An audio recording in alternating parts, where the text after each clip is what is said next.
बऱ्याच दिवसांपासून विचार करत होते, असा काहीतरी एक पदार्थ बनवीन ज्यामध्ये माझ्या मुलाला सर्व काही न्यूट्रिशन मिळतील.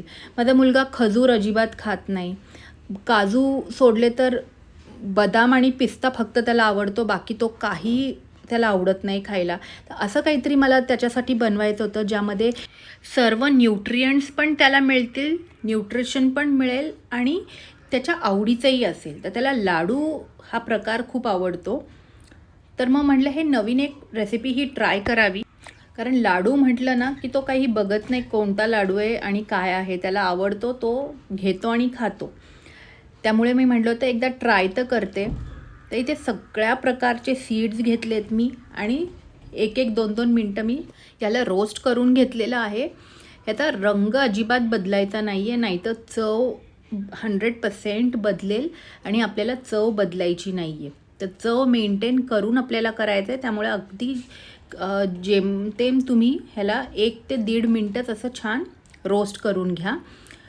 मी इथे डेसिकेटेड कोकोनट वापरलं आहे. तुम्ही सुकं खोबरं जे असतं ना आपलं ते वापरा, ते एक अतिशय पौष्टिक आहे. माझ्याकडे नव्हतं म्हणून मी डेसिकेटेड कोकोनट वापरलेलं आहे. आणि हे सत्तूचा आटा आहे, हे बेसन नाही आहे, हे सत्तूचा आटा आहे. बाहेर मार्केटमध्ये सत्तूचा आटा आरामात मिळतो. तूप घालून थोडं थोडं बेताने तूप घालून, मी इथे 2 वाटी सत्तूच्या आट्याला 1 वाटी तूप घातलेलं आहे, पण मी अंदाज घेत घेत तूप घातलेलं आहे. आपण बेसन जसं भाजतो ना तसंच हे भाजायचं आहे. हे थंड करून ह्या सर्व सीड्स, मखाना आणि खजूर ह्या सगळ्यांना एकजीव असं वाटून घेतलेलं आहे. मी खजूर थोडे आधी पण मिक्सरमध्ये ग्राइंड करून घेतले होते, म्हणजे ते छान बारीक होतील. आणि नंतर हे सीड्सची पावडर, मखान्याची पावडर आणि डेट्स असं सगळं परत एकदा मी मिक्सरमध्ये फिरवून घेतलेलं आहे. त्यानंतर हे मी ह्या सत्तूच्या मिश्रणामध्ये मिक्स केलेलं आहे.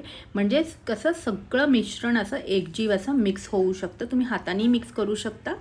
इथे मी फ्लॅक्सीड्सची पावडर घातलेली आहे. माझ्याकडे घरात फ्लॅक्सीड्सची पावडर होती म्हणून मी ती पावडर घातलेली आहे. तुमच्याकडे नसेल तर तुम्ही सीड्स रोस्ट करताना फ्लॅक्सीडसुद्धा रोस्ट करा. त्यानंतर मी इथे मोरिंगाची पावडर घातलेली आहे. शेवग्याच्या पानांची जी पावडर असते ना, मी ती घातलेली आहे. ती खूप उपयुक्त आहे. कंपल्सरी मुलं जर खात असतील ना 100% ही पावडर घालून हे लाडू बनवा. अतिशय पौष्टिक आणि टेस्टी असे हे लाडू बनून तयार होतात. माझ्या मुलाला तर ही रेसिपी खूप आवडली. तो रोज न मागता 1 लाडू तरी नक्की खातो.